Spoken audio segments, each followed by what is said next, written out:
Lockup death ఘటనలో Rajesh dead బాడీకి repost mortem చేయండి. డీజీపీకి ఎన్సీఎస్సీ మెంబరు వాడపల్లి రామచంద్రరావు ఆదేశాలు. సూర్యాపేట జిల్లా కోదాడలో జరిగిన కర్ల రాజేష్ లాకప్ డెత్ ఘటనలో డెడ్ బాడీకి బీబీనగర్ ఎయిమ్స్లో రీపోస్ట్ మార్టం చేయాలని డీజీపీకి ఆదేశాలు జారీ చేసినట్లు జాతీయ SC commission NCSC member Vaddepalli Ramachandrarao తెలిపారు. అలాగే ఘటనకు సంబంధించి ఎస్ఐని 10 రోజుల్లో సస్పెండ్ చేయాలని ఆదేశించినట్లు వెల్లడించారు. ఈ మేరకు డీజీపీ, సూర్యాపేట కలెక్టర్, ఎస్పీకి నోటీసులు జారీ చేసినట్లు చెప్పారు. శుక్రవారం ఢిల్లీలో రామచంద్ర మీడియాతో మాట్లాడుతూ పోలీసు టార్చర్ తట్టుకోలేక రాజేష్ ప్రాణాలు విడిచారని, బాధిత కుటుంబానికి న్యాయం చేసేందుకు కమిషన్ కేసును సుమోటోగా స్వీకరించిందని వివరించారు. ఈ ఘటనపై ఎస్సీ కమిషన్ క్షేత్రస్థాయిలో పర్యటించి ప్రజల నుంచి సమాచారం తెలుసుకుందన్నారు. కస్టడీలో ఉన్న రాజేష్పై పోలీసులు చిత్రహింసలకు పాల్పడ్డారని ఆరోపించారు.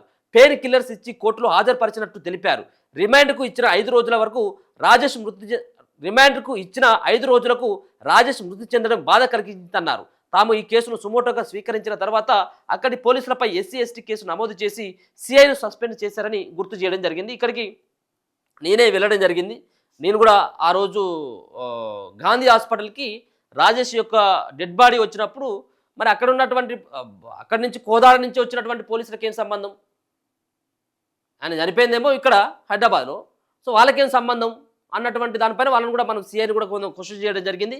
ఆడికి వెళ్ళి ఆ కల్ల రాజేష్ యొక్క మిస్టరీ పైన వాళ్ళ తండ్రి లేడు, తల్లి కానీ వాళ్ళ బ్రదర్ కానీ, అక్కడ అడ్వకేట్ సంబంధించినటువంటి సద్దాం కానీ వీళ్ళందరితో నేను కూడా మాట్లాడడం జరిగింది. ఇక దాని తర్వాత ఈ ఇష్యూ కొంత రేజ్ అయిన తర్వాత దీన్ని మొదటిగా విశ్వరాధన్ మహారాజు ఆయనే లీడ్ చేయడం జరిగింది. దీని పట్ల ఆయనే అక్కడికి వెళ్ళి ఒక రోజంతా కూడా అడావిడి చేయడం జరిగింది. నేరుగా అధికారులతో మాట్లాడి ఆ సంబంధించినటువంటి వాళ్ళ మండల కేంద్రంలోనే తిష్టా వేసి రాత్రి అంతా కూడా అక్కడే బస చేసిండు, రోడ్డు మీద పడుకున్నాడు.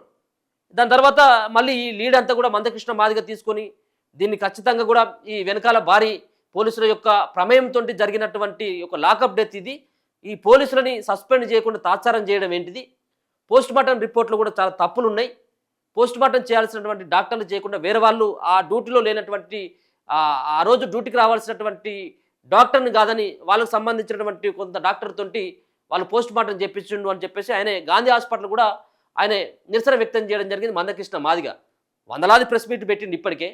సో దీంట్లో భాగంగానే నిన్న వడ్డపల్లి రామచంద్రరావు గారు ఎవరైతే ఉన్నారో ఎస్సీ కమిషన్ మెంబర్ అయినటువంటి వ్యక్తి వడ్డపల్లి రామచంద్రరావు నిన్న ఆయన స్పందించడం జరిగింది. 10 రోజులలో ఈ కారణమైనటువంటి పోలీసులని వాళ్ళని సస్పెండ్ చేయాలని చెప్పేసి ఆయన కూడా ఆదేశాలు జారీ చేసి వెళ్ళిపోవడం జరిగింది. సో చూడాలి మరి దాంట్లో ఏంటిది అనేది.